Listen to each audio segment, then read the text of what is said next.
Hello! So we're going to do this in 3 steps, and each day I'll send you a video with the full instructions and I'll see how much editing I put in, not quite sure yet.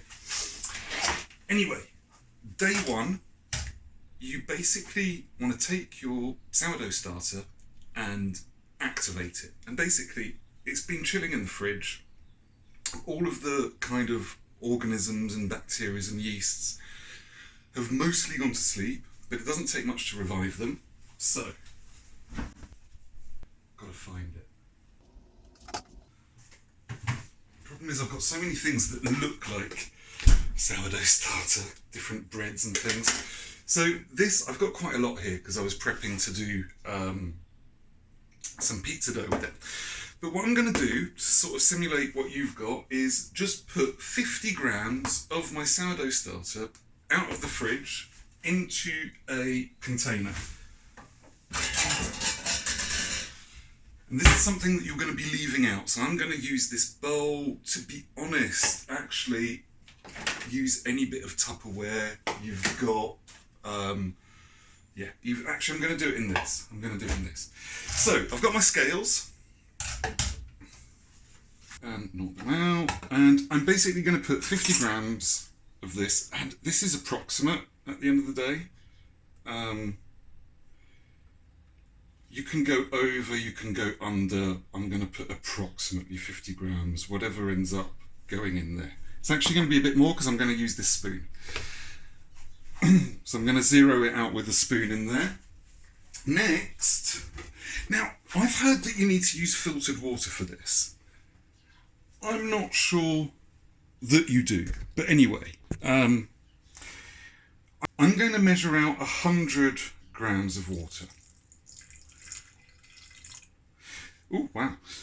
So we start off with 50 grams of sourdough, and we want to make sure that we've got enough to keep on going our culture. What I sometimes do is make a very big batch of it that I can then just keep and use when I need sourdough. But we'll start off with the basics. Now that we've got 100 grams of water, which is 100 millilitres, give that a bit of a stir and try, and sort of really dissolve it all in there. And to that, we are going to add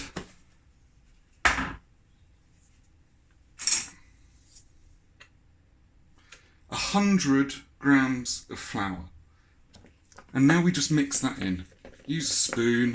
It gets a bit messy, but very, very quickly it turns into a paste, and you really don't need to worry about it that much because it's so wet that all of the flour will get thoroughly hydrated. So anyway, that is it. Now we just leave that. I just leave it on the kitchen counter.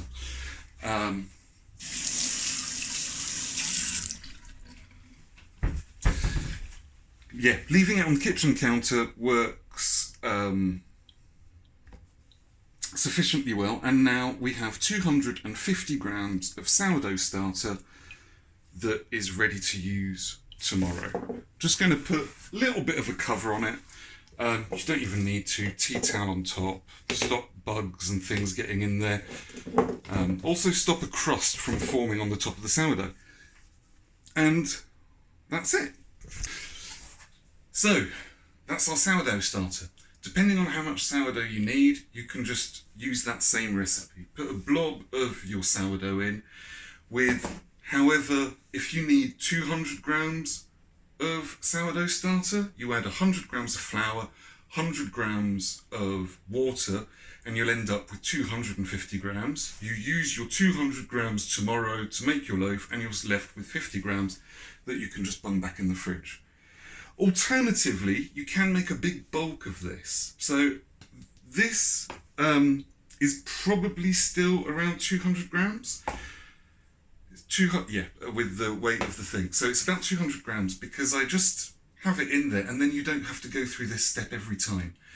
It's slightly better to go through this step every time, however, because it really keeps your sourdough active. But I'm not sure that the difference is very big. Your breads won't be quite as puffy.